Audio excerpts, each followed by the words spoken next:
Riding with the Rabbi.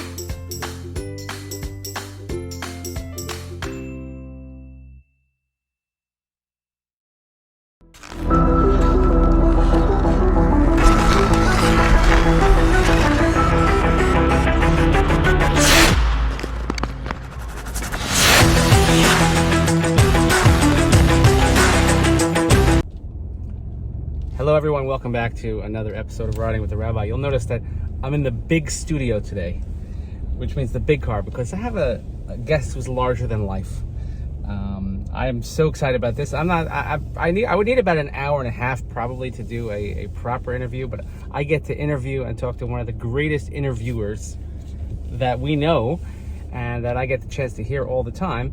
My dear friend, Nachum Segal. Nachum, how are you? All right. Pleasure to be here, Rabbi. Let's go for the hour and a half interview. Come on. See, and just in case you've never seen him in person, you only heard the voice, but this is, of course, from the Nachum Segal Network. We know from JM and the AM, which I'm sure everyone listens to, and if you don't, well, then now's a good time to start. Amen to that. Yes, so I just want to give you a little bit of background. So our relationship stems probably more years than we both want to admit. That's an understatement. Let's just say it's to when I was in high school, so it's about at least 10 years. And I'm not ashamed to admit this, and you can never give thanks enough to people that help you in life. But as a 12th grader in a modern Orthodox high school, I was not so interested in modern Orthodoxy or anything oxy. And I had a teacher in 12th grade for Jewish history, and that was the first time that I was actually really interested in where I come from, who I am, what we're all about. And that teacher was none other than Nachum Segal. And so if you have any problems with me and what I do in the rabbinate, you can partially blame him. It's his fault. So Complain to me, huh? But you had a huge impact on my life, and we have been able to continue that relationship. And I remember, and I say this all the time, but going, we like to go down memory lane. You invited me a few times to go help in the studio, right. And the studio was then in a place called Uppsala College. Yeah, the long forgotten Uppsala College. And I remember going on this road called 280. What's 280? Why is there 3 numbers in the interstate? And now 280 is now like, you're Mr. 280. Yeah, it's like 9 times a day. Yeah. So we've had a relationship for quite some time. So tell me, how is the radio business? How is your network doing? Network's great. Radio business very different from what you remember as a kid, but it's been ever-changing, frankly, over the last 40 years. And we're always reinventing ourselves, while at the same time staying a daily live, exciting program that people like tuning into now from around the world, which is really cool. And I would say that, it says the radio industry is as strong as ever if you know how to navigate it. And one of the things we've done with archives, with the global presence, and with special events, etc., is really have navigated it well. And it's really nice that a good part of our audience is from the New Jersey area, which I know is an important geographic region for you, Rabbi. And for you. And for me as well, correct. A lot of great listeners at what has always been our home base, New Jersey. And if you're giving me any credit for what you have accomplished in your congregation and community over all these years, communities, I should say, over all these years, and that I'm humbled by that, and I can't thank you enough. Thank you. Now, your show, it originally started as a music show? Yeah. Primarily? I like to say that when the show started back in 1983, it was essentially my college radio show gone public. I can't say gone global, but gone public, meaning that the show that I used to do at Yeshiva University, which was music and dedications and Mazel Tov wishes and fun stuff, trivia questions, etc., prizes at times. I basically transformed that into the show that I did in East Orange, New Jersey at the time, which eventually was known as JM and the AM years later. And then the show really transformed and grew, guests and community information and the rabbis and, sometimes serious topics, government officials who would come to address the Jewish world. That's why now you never know what's going to happen. You turn on the Nachum Segal Network, turn on JM any morning, you could hear an author, you could hear a government official, you could hear somebody who's speaking specifically to people of New York and New Jersey, somebody who's addressing worldwide matters. It's a potpourri of everything. And of course, the Friday morning staple, the Malcolm Homeline. Malcolm Homeline since 9/11 has been on almost every single Friday morning at 7:40 a.m. Eastern Time, and his weekly updates are very valuable. A lot of people different backgrounds tune in just to hear what he has to say. The analysis is great, and it's wonderful to host that. And also road trips. Yeah. You do this community building initiatives and strengthening. I remember when you went to France. Correct. And went to Israel a zillion times. The trips are amazing, and there's always something in the works. There's something in the works right now for December, please God, something very special. But when we've been able to go to Pittsburgh after the unfortunate attack, or able to go to Houston after the flooding, or able to go to Israel for special events, or Paris and Venice for commemorations. I mean, all those things are wonderful, and they really bring the world to the listeners. Not to mention, of course, the great roadshow we did at Eitz Chaim. Yes, the roadshow at Eitz Chaim was amazing. One of our great visits. That was a very meaningful morning for me, but I don't think anything at Eitz Chaim could be more meaningful to me than in the aftermath of our studio fire, when the men's club of Eitz Chaim, your congregation, insisted that their annual pre-Pesach event and its fundraising be dedicated to our efforts. All right, I'm going to get to that. We'll get to it. But yeah. Do you ever have a non-radio voice? Do you ever use that? Is there like a radio? Is this non-radio? No, I'm just saying. No, it's just radio? like very, like always, all the time. It's amazing. You know when you hear someone and then you see them, you're like, oh my God, that's him. Yeah, oh yeah, that's it, right? That's. I guess you get that. The car voice. Do you have a favorite part of the show?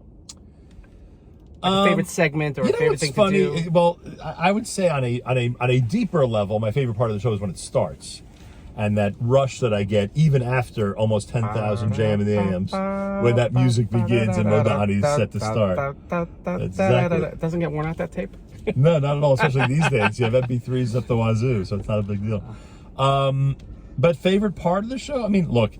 Anybody who's in any industry where you must be somewhere the same time every single day knows that there's a lot of ups and downs. And there's a lot of times when, I admit I might rather be somewhere else because it's a difficult morning for me to do the show. But most of the time I just love doing it, love presenting it. And I don't know if I love anything more than, any part of it more than other parts. But I am very happy when it starts, and somewhat a drop melancholy when it ends. But you're always on. I mean, like, you have to always you can't mail it in. Correct. That I think the average listener, and maybe even not so average listeners, would think that I am in fact always on, and that I'm always in a good mood, or at least close to a good mood. But that's not always the case, of course. I mean, I remember just a little radio tale. Art Russ Jr., the great sports talk host, who was really the originator of sports talk in New York. So they asked, he ended every show by saying goodnight to his wife. He would say, "Goodnight, Edna, baby." That was the ending of the show. And they asked him, your wife passed away. You loved her. We know that, for 50 years she was at your side, and you always spoke about it on the air. How is it that you're doing a show and you sound so chipper? And he said, "Let me tell you, listener, I'm a great actor." So I'm not saying it's all an act, God forbid, but there are times when you have to really, dig deep and produce. Believe it or not, I can relate to this. There you go. Because it's hard. It's hard to be up for every single thing, but you have to find that extra gear, so to speak. No question about it. Plus, of course, rabbis have this additional challenge of having a funeral and wedding in the same day. Yeah. And anybody who's really sensitive, and anybody who really feels the pain and joy of other people, which I would hope most rabbis do, that is always a challenge. That was once asked of me on a job interview, like how to handle that.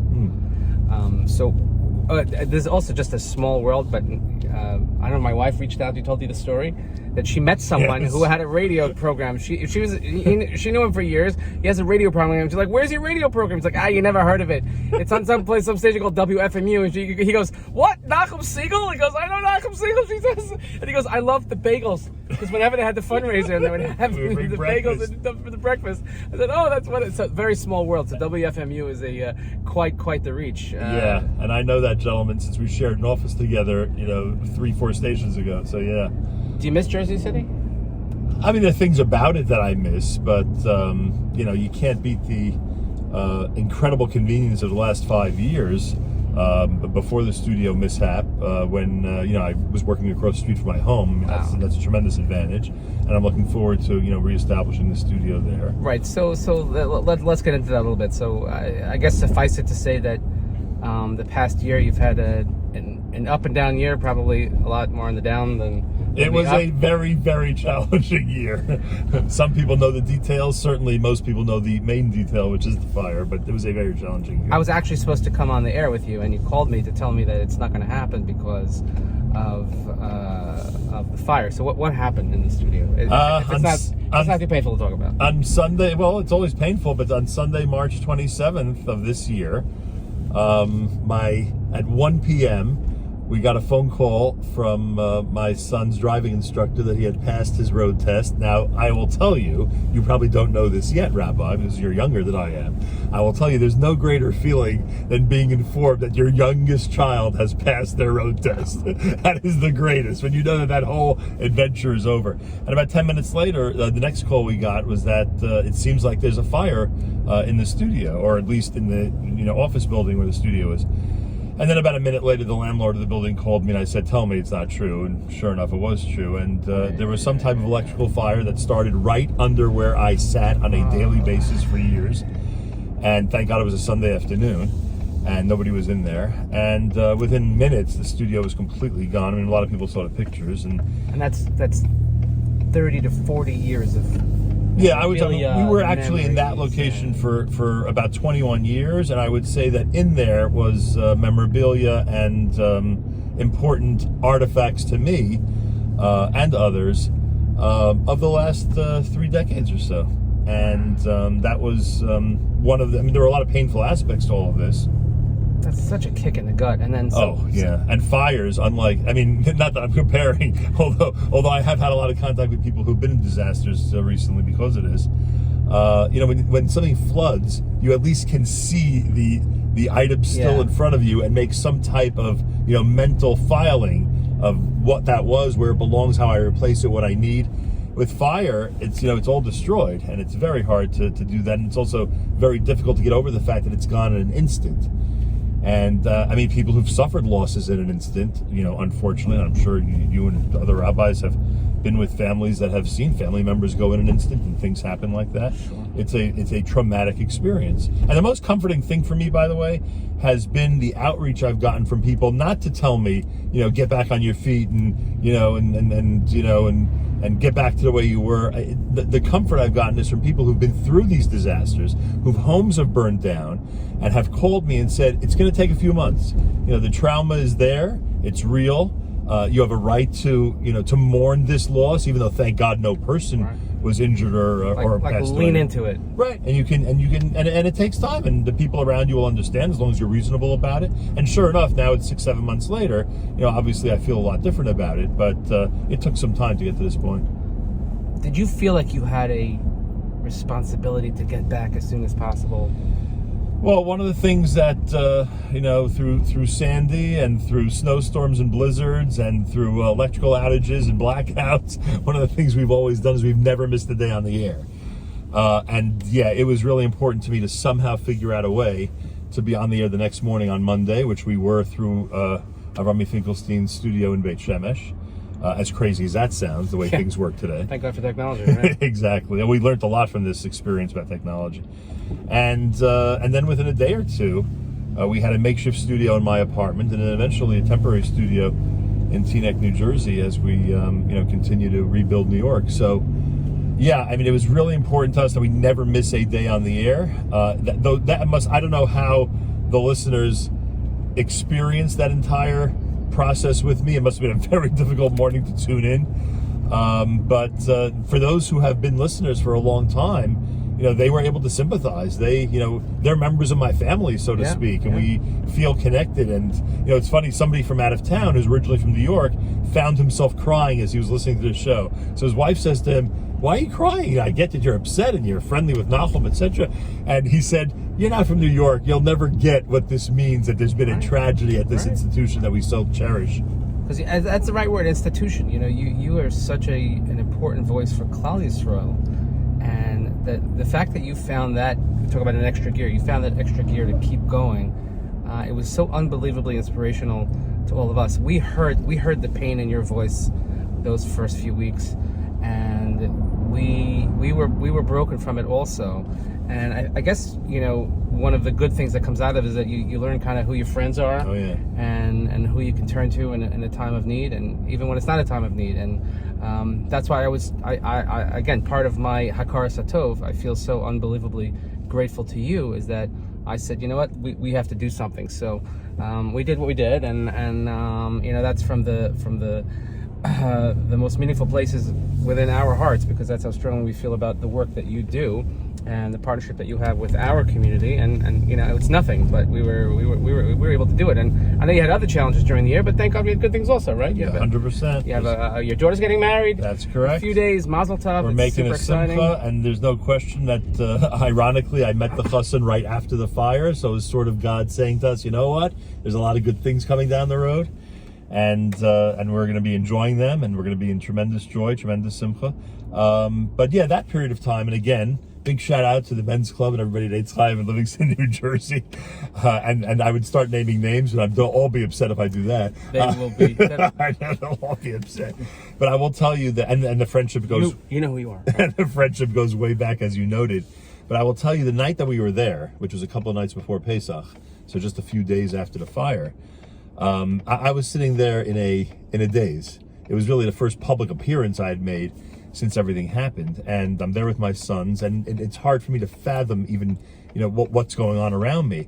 And then as all of this is processed through the next few weeks and months, I realize the generosity and the outreach and the incredible love that there was there that night and beyond from your congregation. So a big thank you. And again, if people need to know that if there are people in situations like this and they don't totally get it or appreciate it or understand what's going on in the throes of the tragedy, down the road they're going to appreciate it greatly, anything that one does for somebody else who's in a difficult time. You also need to be able to process it yourself, kind of like what happened and where we're going. So let's talk about the future then. So what do we have to look forward to this, now that I guess the new year starts. Now once the holidays is over, it's like the new programming year. Everybody says to me, oh Rabbi, now the holidays are over, you can rest. I'm like, are you kidding? Now I gotta get to work. Right? This is when everything begins. Right. So what do we have to look forward to? Well, we are going to continue to build our relationship with Israel, because we are going to be doing a trip or two to Israel during this season and broadcasting from there. In fact, I'm actually considering doing my Day of Giving that we do every December for the network. I'm actually considering doing it from Israel and having on different guests than we normally have, who we wouldn't get a chance to meet in person and have on the air, and for our listeners to enjoy. So I'm hoping that will materialize, please God. We are adding, as we always do, we're adding more personalities to the network who are going to be joining. We're now looking at some young podcasters who are making their mark in the podcast world, which is not a regimented, scheduled world. It's only, Rabbi, it's when it drops, That's right, as they say. I'm a huge podcaster. There you go. So we every weekday morning. 10 people listen to it, including my mother. There you go. So we have plans to continue to add personalities, and we're just we're doing everything we can to continue the growth of the network and to make sure that people are satisfied with what we're presenting, and to get more and more people around the world to discover what so many people in America and Israel already have discovered, and that is that there's something very special that goes on for 3 hours each morning and really all day long at the Nachum Segal Network. And what about the studio? The studio rebuild is now in full gear. I had a situation where it was difficult for me to start building the studio in New York when the smell of smoke was still there. And our landlord and contractor did such a remarkable job. For those of you who know anything about construction, there really is a way to get rid Nobody in our show knows anything about construction. They know a guy. He said tongue-in-cheek. So I will tell you that they did a remarkable job, and now, post-Yontif, we're ready to move forward, and I'm hoping in the next couple of weeks we're actually going to move in the furniture and start the rebuild in New York. And my goal is, as has become obvious to many people, I'd like to keep a presence in New York and New Jersey, and eventually have one in Jerusalem as well. That's one of the benefits of this terrible tragedy that befell us. So we always have to, kind of look at those silver linings and say, we program ourselves to say it, but then to say it and believe it, that there's a reason why this happened. Yeah. I look back at all the jobs I didn't get, let's say, and when I was crushed at the time, like, who wouldn't want me? And when I look back, I'm thinking, like, thank God they didn't want me, because now I am where I am, which is the best job in the world.